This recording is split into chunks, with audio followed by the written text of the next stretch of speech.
Today's guest conversation is with Prep Baseball Reports number 7 ranked incoming freshman for the 2026 season, a right-handed pitcher for the LSU Tigers, Mr. Marcos Paz. Here's episode 74 of the Baseball Forward podcast. Mr. Marcos Paz, top of the morning to you, sir. How you doing? Doing good. Thank you for having me. I appreciate it. Heck yeah. Let me start off by saying, love seeing that Texas flag flying in the background. Good for you. You're in Louisiana, Baton Rouge, Louisiana right now, so it's good to see the Texas flag represented. How does it feel being? Well, let me say this. Let me start off by saying this: the number 7 rated incoming for the 2026 season. I don't know that I've ever been ranked as high as number 7 in anything. Maybe like my fantasy football team, but how does that feel? Like when you hear that stuff, and I know, like, how does that feel to realize that people are paying attention to you? I mean, at the end of the day, like it's awesome. You try to stay away from that stuff, but you can't really fully avoid it. So just getting to see that and see how the expectations are for you, it's really cool. I think it's a good way to kind of prove to yourself that I've been putting in the work. It's doing what it needs to do. I'm doing what I need to do. So it's kind of rewarding to see. But at the end of the day, you gotta eventually move past it and get back to work. Heck yeah, man. That's a great perspective. And you know what? Like, let's not kid ourselves.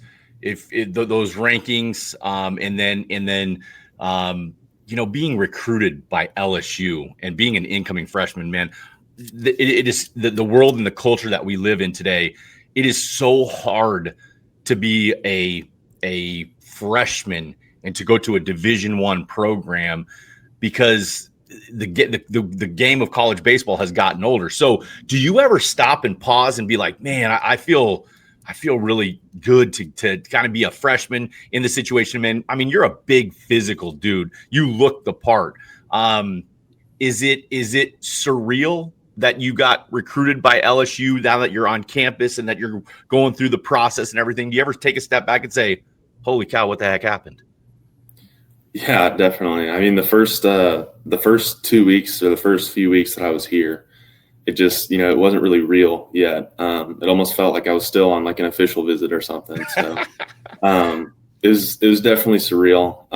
But the pitchers have been meeting with Coach Yeski every day, talking about, really being present and the next 200 feet, which is, what do you have next? Is it, breakfast? Is it, whatever it is that you have that's coming up right now, just be present in it and enjoy the crap out of it. So I've definitely gotten better with that. Just like taking a step back, I'm at LSU. There's a lot worse places to be. There's a lot worse problems to have. So it's truly a blessing. So it's awesome. But yeah, definitely the first few weeks, very, very surreal. Yeah, man, that's cool. And I mean, LSU, it's the most storied program in the history of college baseball. And if anybody that's coming from a guy that didn't play at LSU, and anybody that says differently, I'm sorry, it just is what it is. Hey, before we keep going on, I want to say shout out to your dad, Romeo. He's a cool dude, man, and I'm so thankful that I've become friends with him. So shout out to your dad. Okay, being a freshman, I gotta ask, man. Are we missing our parents? Are we missing home? Are you homesick at all? What's going through your head, man? I would say a little bit, yeah. I think LSU does a great job with the freshmen and the transfers, getting them comfortable in here. We move in the summer, so it was July 7th we moved in and kind of started getting things rolling. So it's a little bit tough, but at the end of the day, you gotta grow up at some point. So it's I'm going to do it now. I'm going to do it later. So I'm kind of glad to get started on it. It's not easy. Obviously it's pretty tough, but I feel like I'm in a good situation. So there's like I said earlier, there's a lot worse problems to have than missing home. Heck yeah, man. Again, good perspective. I feel like I'm talking to a 25-year-old right now, and you're 18. Is that correct? You haven't even turned 19 yet, have you? Not till November. This dude's 18 and he's more mature than me. It's unbelievable. That's why he's at LSU and I'm not, but I am on the Baseball Forward podcast. We're talking with Marcos Paz, episode 74 of the Baseball Forward podcast. Boy, I feel like you've kind of maybe you've been set up to transition, and I'm going to put it in air quotes, smoother into where you're at right now, because man, you went through some serious adversity. You had Tommy John, I believe it was in July of 24 after your junior season, but you went through Tommy John and you missed, dude, that sucks. You missed your entire senior season. So there's got to be an element to you're back the fall, you're competing, like you're throwing pitches that actually mean something. Am I right in that assessment that, man, hey, struggling and dealing with the adversity, because they were talking draft for you out of high school. So is it, does that give you proper perspective at the point that you're at right now? Yeah, I think the entirety of it, like in the end was actually pretty good. You know, I get hurt in July of 2024. I have surgery July of 2024. So then a year later, you're supposed to be cleared, right? So I'm now 13 months out from surgery. So it's kind of getting back to where you feel really comfortable throwing the ball, feel comfortable, you know, with all pitches, things like that. So just being able to like attack the rehab for those past 12 months and throwing has set me up really well for this fall. So I think the plan is get some innings, you know, be competitive, and then just go earn whatever you earn. So I think it's definitely a fair opportunity for me, and I'm glad that I'm healthy for it. So I'm glad for you, Marcos. I'm glad for you, man. And I can't imagine. I never had. I was a pitcher too. I never had Tommy John. Man, I played the heck out of long toss. I know that, but I can't imagine. I can't imagine what that would feel like to have throwing the baseball, that love, that passion that we all know that you have. I can't imagine that being taken away from you, but I also can't imagine how good it would feel to have it back. Man, we're talking with Marcos Paz here on the Baseball Forward podcast. Marcos, big old dude. You know what? Let me before I skip over the Tommy John, because there are a lot of players out there, maybe younger, maybe older, that are dealing with Tommy John right now, and they're dealing with kind of the depression and just the suck of the reality of Tommy John and being on the shelf, right? So give me your thoughts. Like, what got you through it? What got you through the surgery, the rehab? What got you to the point where you're at right now? I would say the biggest thing is like, it's once you get hurt, you're hurt, you know. There's surgery, you can have surgery, but you're not going to be healthy the day after surgery. It's a process. So understanding, you know, I'm not going to feel great today, but what am I going to do today to feel great, you know, in a year? So just taking it step by step. There's like little goals throughout, you know, your rehab, whether that's getting a little bit more range of motion in the brace, taking the brace off, first throws, first upper body lift, a bunch of things like that. So just take the small like victories that you have, take those and be happy about them, be proud of them, because you're not going to be healthy tomorrow in the end. So just take it day by day, get better each day. Just try and feel better each day. And then eventually you're going to look up, you're going to be throwing, and then, you know, it flies once you start throwing. I like it because, man, it is the Tommy John rate at this point in this baseball world we live in. It's crazy. Let's talk about your going from high school to college, and I want to know just the reality of it. Not necessarily baseball right now, but just as a young man that's going, hey, I was in Carrollton, Texas, graduate of Hebron High School, class of 2025. But going from high school to college, not talking about baseball, what's been the biggest transition for you? What's been the biggest transition for you? What's been the easiest part? What's been the hardest part? I would say the hardest part is just, you know, not having your closest friends that you've known for a long time. And you can still call them, you can still do whatever, over the phone, but you know, there's not really a place to go decompress except for, you know, at the field.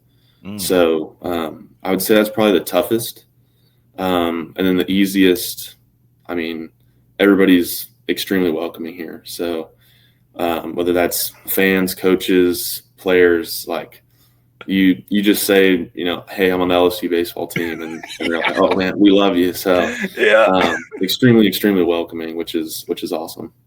Dude, I remember I used to coach in Dallas at DBAT team that we had a bunch of really good players, and Kramer Robertson, former shortstop for LSU, they called him Clutch Kramer back in the LSU days. But I remember I was down in Baton Rouge, just meeting up with some friends of mine, and we were out when he was playing, and I remember I said, "Watch this, guys," and I said there were a group of co-eds, some females walked by us. We were out at a bar, and I said, "Young ladies, do you guys know who Kramer Robertson is?" And these girls, their eyes and their oh yes, LSU baseball.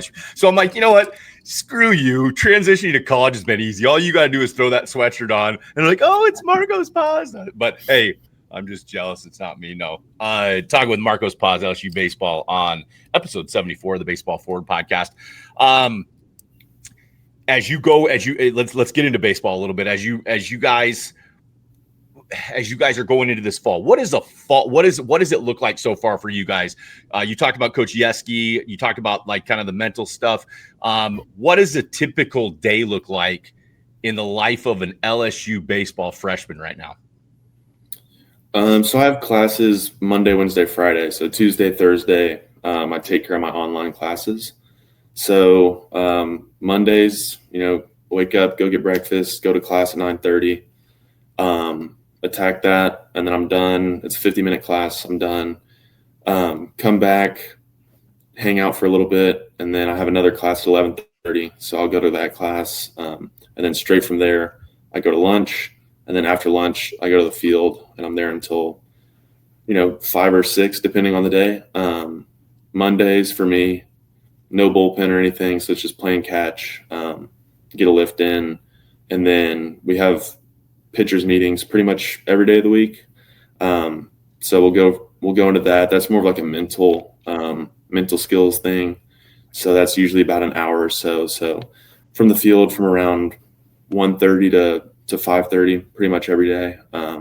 So just pretty simple, but it's really good stuff. So.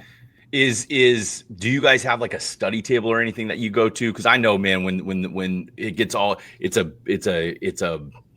there's a lot to do as a college student athlete. So do they have expectations of, do they check attendance? Do you have to go to study table? How do they keep all that in order for you guys? Yeah, we're supposed to go to every class we have, sit in the first 3 rows. And I feel like personally, if you're in the front 3 rows of every single class and you're actually paying attention, there's really no way to fail because you know what's going on. So we have to do that. And then we have like little study pods with a few players and a coach.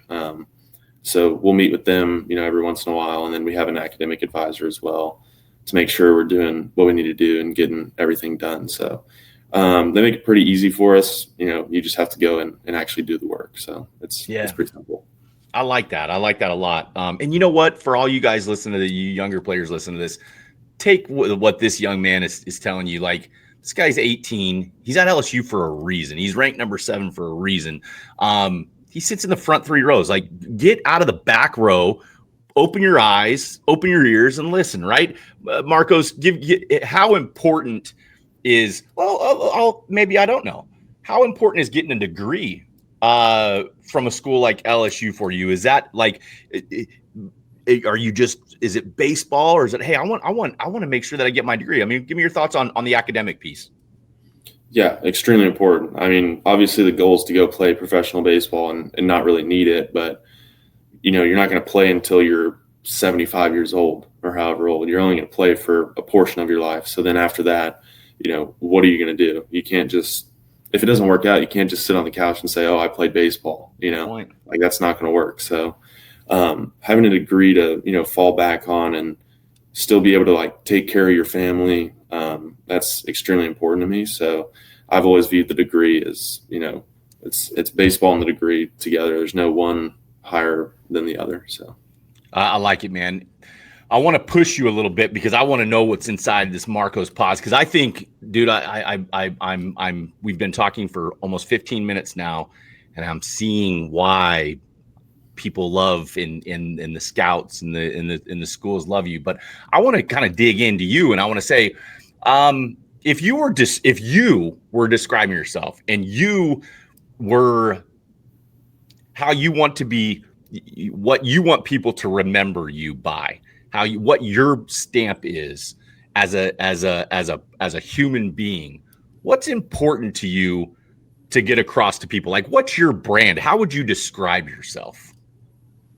I would say the end goal is to just be, overall, just like a really good dude. That comes from, being trustworthy, responsible, just like a good friend, good family member, somebody that you can go to and rely on them to shoot you straight, and then just a really hard worker. So I feel like you do those three things, you're gonna end up being a pretty good person, I would hope. Yes. And what about a teammate? How much does it matter to you to be a teammate on the baseball field? It's extremely important. I mean, I'm not like the most vocal guy. I'm pretty calm to myself. But I want my teammates to know, like, if they have something going on, they have questions, if they have anything that they just like want to get off their chest, like, come talk to me. I'm not going to tell anybody. It's just, being able to talk to your teammates and trust your teammates and know that they're there for you and not necessarily just because they have to be. I feel like if you're treating your teammates right and they treat you right, the team comes together as a whole, then your team can be really dangerous. So I feel like if I want to win, I got to be a good teammate. So that's one of my big goals as well, is to just be a really, really good teammate this year. I love hearing that, dude. I love hearing that, because those are controllable things, right? Like, you can control being a good teammate. I heard the other day, one of my coach friends told me, win your teammates over every day. Win your teammates over every day. And I'm like, man, that's beautiful. Talking with Marcos Paz on episode 74 of the Baseball Forward podcast. All right, I want to have some fun here, and I want to know, like, dude, there's electricity in your arm. I know what that feels like, but most people don't know what that feels like. So I want to know this. Like, when did you realize, whoa, this is a little bit different? When did you realize, man, I can throw this ball pretty hard. I might be a little bit different as a baseball player. Was there a moment? Was it like a moment, or was it kind of a buildup? When did you realize that, man, you had a chance to do this at a high level? I mean, I had always thrown like pretty hard for my age. So I kind of knew that I was going to throw hard. But I wasn't like, oh, I'm going to throw, 95 and go play college baseball. It was just, oh, I throw a little bit harder.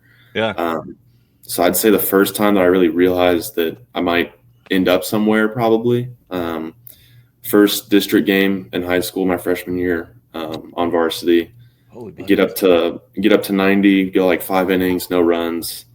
So I was like, all right, that's not really normal. And then that year, I was a freshman on varsity, so it wasn't amazing. It wasn't bad. But, you can kind of tell like the stuff was a little bit different, at least for a freshman. And then my sophomore year, after that summer, I would say that's kind of when I realized, like, it's going to be different. The stuff ticked up, made some adjustments, a lot more strikes. So just kind of everything's starting to come together. And then, schools come to the games or things like that, just kind of opened my eyes a little bit. And I realized, maybe I should set my sights a little bit higher. So. Wow. I love hearing that, man. Okay. So, because this is going to matter. Someday you're going to come back and you're going to watch this video and you're going to be like, dude, look at me when I was 18. Look at how mature I was. Or you'll probably make fun of yourself. But all right, I want to know this. If for Marcos Paz, right-hand pitcher for LSU, if you had to define yourself and say, hey, man, this is my kind of pitching philosophy. This is what I believe about pitching. What would be one or two or three, like core principles? You said earlier, throwing strikes. Boy, that matters. So, like, what would your pitching philosophy be at this point in your life? What are your thoughts? Just attack the hitter. Like, statistics say you're going to win, right? So why would you shy away from it? Give them a free pass. Fill up the zone. Just go at them. Execute your pitches. Don't try and do too much. you know, if you're executing and you're filling up the zone, like you're going to end up having a pretty good day, almost no matter what. You know, you might get hit around a little bit every now and then, but like a double and then, you know, ground out, strike out, pop up, you're out, right? There's nobody scores. So, you know, just keep going. Like nothing's too high, nothing's too low. Just fill it up is pretty much how I pitch. So I like that, man. And I'm curious if you're out pitch right now, man, I got to get the guy out right now. What are you going to? I'd say either probably slider or fastball. I just feel like those have been, you know, really big for me the past few years. Haven't really faced a hitter in over a year, so I don't really know right now. But back then it was, you know, fastball or slider. Do you? Because for me, and I know I'm trying to give nuggets for all the young listeners out there, man. I used to struggle. I threw a four seamer and I had arm side run, but I struggled with command on the inner half to right-handed hitters. I felt uncomfortable in there most of the time. So is there, like, when I say that to you, do you take pride in going both sides of the plate? Is there something that you're really working on to get better? And if so, what is that at this point? I would say, you know, as far as throwing to both sides of the plate, you got to be able to do it.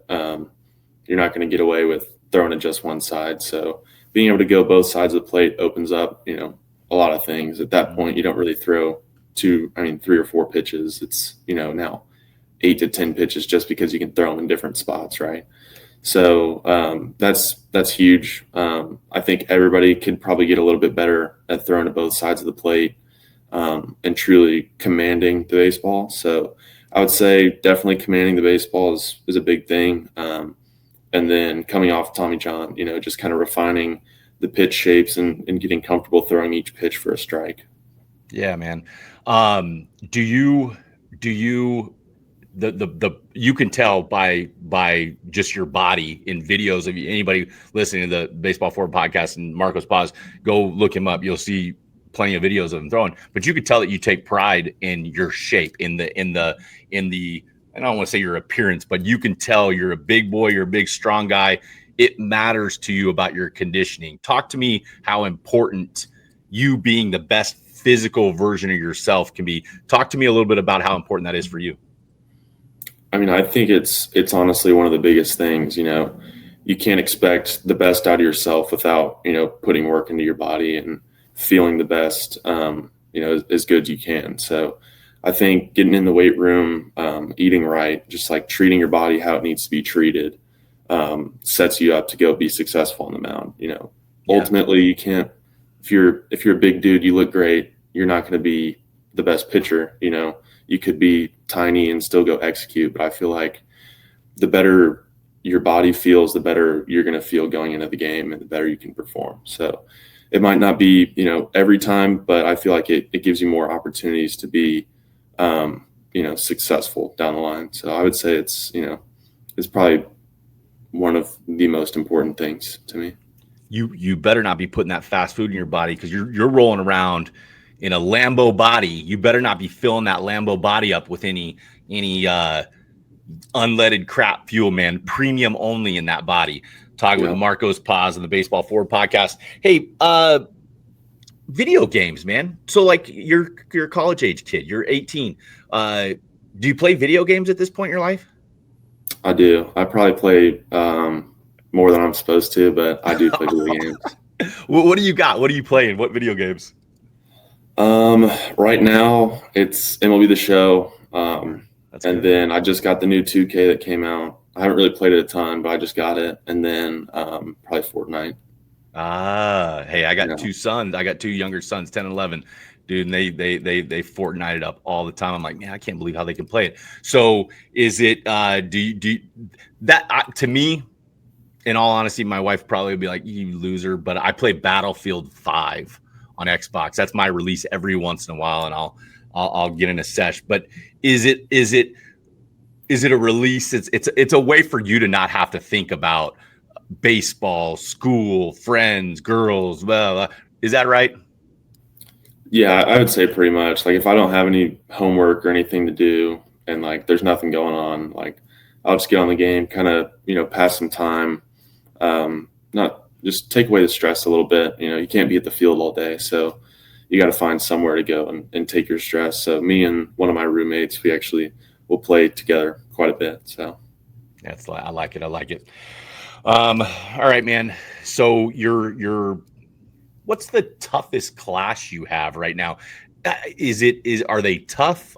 Because freshmen, I mean, you're probably just getting your generals taken care of right now, but are there any classes you're like, man, this is a little bit different?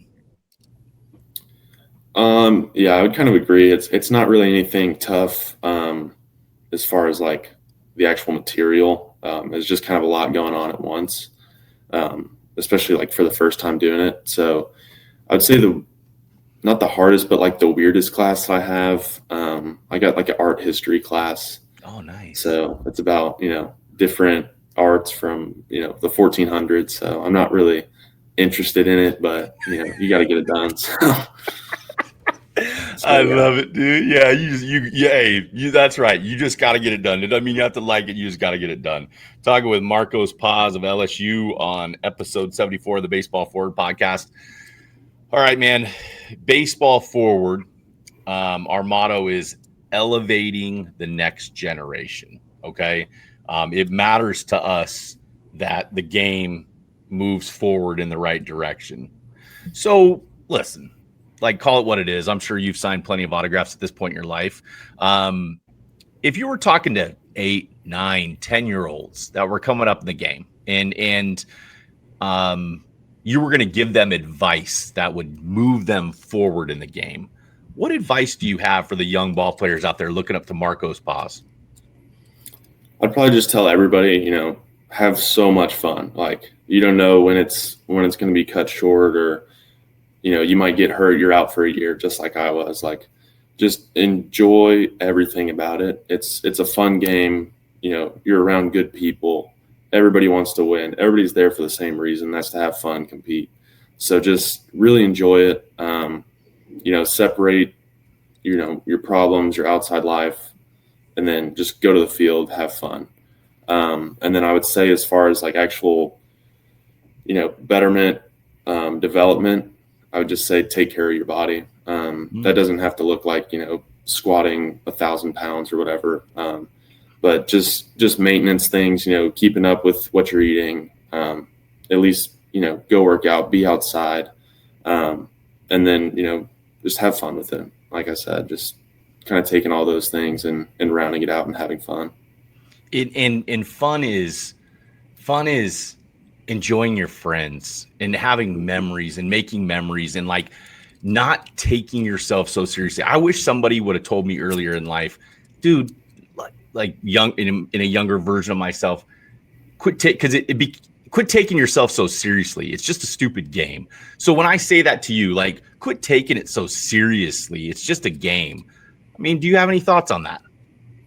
Yeah, 100%. Like, you're not gonna be great every single day that you're at the field. Like, you're not gonna have the best game ever, every single time. So, being able to, have an okay game and still have fun, still enjoying being there around your friends, or having the best game and still being a good friend, a good teammate, a good person, having fun with everybody.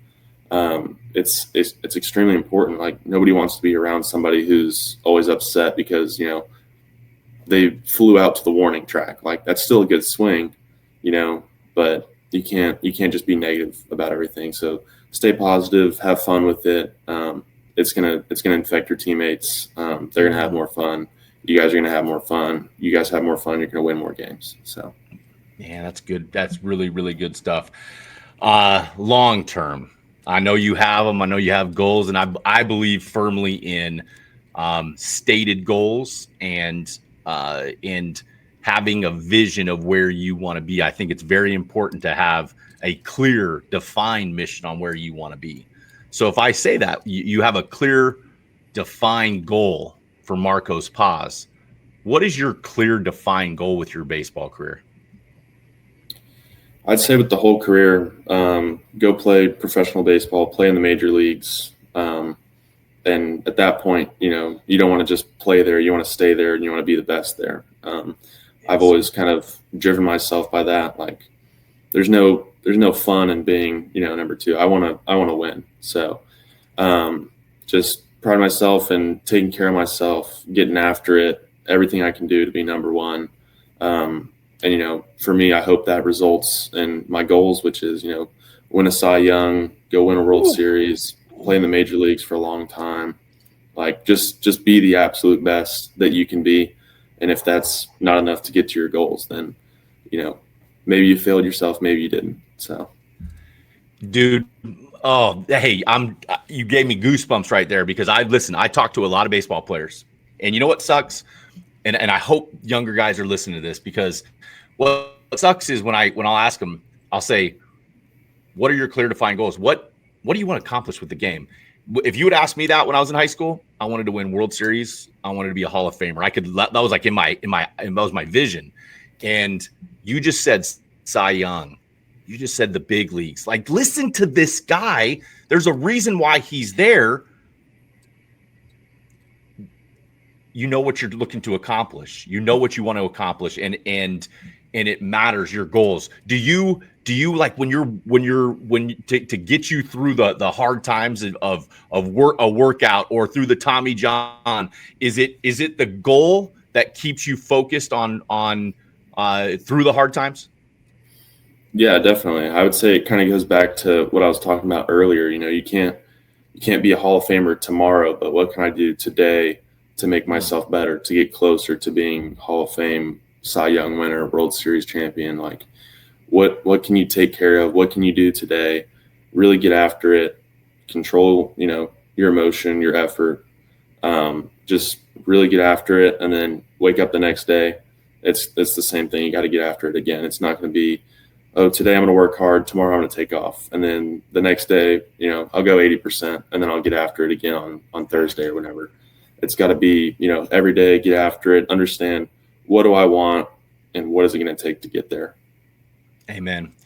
What are you most talking with Marcos Paz? Almost finished. Couple more questions here, Marcos. Talking with Marcos Paz of LSU on the episode 74 of the Baseball Forward podcast. What are you most looking forward to this spring? Like, I can hear the outs made, and everybody listens to it. You listen to a game, watch a game, LSU, man, you hear that crowd, and it is something. What are you most excited about for the upcoming spring season as you sit here right now? Just getting able to like compete again. I just really miss it. So getting to go back out there in a uniform with your boys, get after it. The crowd's amazing here. I went to the Tennessee series last year here, and I mean, it was 1 a.m. and it sounded like there were 100,000 people there. So just getting to play in front of a fan base like that and actually getting to compete again, I feel like it's just going to, make some problems go away probably. Yeah, dude, it does. It makes it all go away when you hear that crowd. All right, let's talk about it. Like, I know you're a pretty mild guy. This is what frontline guys are supposed to be like. Music, like, do you have a song picked up? Are you that you're going to be like, if you're walking out and you're taking the mound, is there a song that's going to be playing that you know that you want playing? What's your walkout music? As of now, I'm not sure. I'm between like a few songs, but I'm thinking probably like Hank Williams Jr., big country guy. So let's go. It'll definitely be something country. I kind of like his stuff to, get a little bit hyped before a game or something. So it'll probably be Hank Williams Jr. hypes you before a game.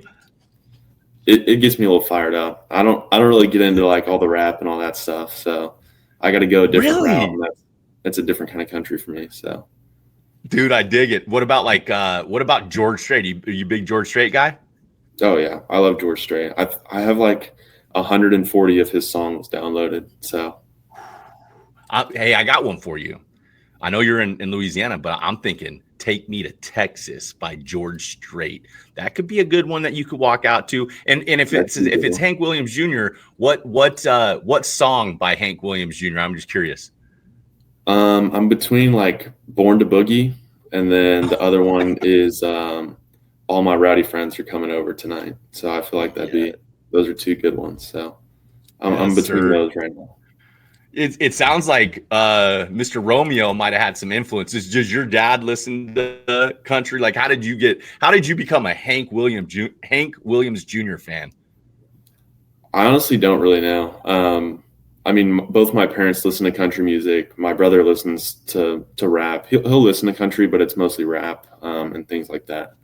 So for me, it was like I listened to country, which was a little bit older, like I guess for my age. And then the new country that was coming out, I wasn't like a huge fan of. So instead of, going with newer country, I started going back with older country, trying to find some new stuff that I like. And, that kind of resulted in Hank Williams Jr., all the older guys. So. Heck yeah, man. You're an old soul, my friend. You're an old soul. I can feel it. Last question I have for you. What number are you gonna be in the spring? I'll be rocking 97. Big number. 97. Let's go. Yeah. Why 97? Well, they didn't have 27, which was my number, and then I was just kind of like looking through some numbers. I don't know. 97 just looked pretty nice. It was big. I feel like you can't really wear a small number with a large back, so I had to pick a big number. So it matched my back. And, if you wear a big number, you got to throw hard. So that's kind of what it came down to. Let's go, dude. That's a great answer. That's why I was only. That's phenomenal. That is a phenomenal answer. Marcos Paz, man, I appreciate the heck out of you. I want you to take us out, and I'm going to ask you a specific question. I want you to why should the baseball forward audience, it's LSU, I get this is a layup question, why should we be excited about LSU baseball in the spring of 2026? I mean, I can already tell you, like, the locker room right now, everybody freaking loves it. Like, they love each other. We love getting after it. There wasn't really any hesitation. Like, everybody's just all in right away. We're getting after it. So I'd expect, big things, be excited for it. I'm already extremely stoked for this year. And we're 3 weeks into the fall, so we haven't started scrimmages or anything, but I just know it's going to be a dogfight all fall. And then come spring, we're all going to be ready to go get after somebody else. So. I love it, dude. And I mean, expectations, I really just call it what it is. Expectation at LSU's national championship, right? Marcos Paz, man, I appreciate your time. You go enjoy the rest of your day. Marcos Paz, episode 74 of the Baseball Forward podcast. We'll see you guys next.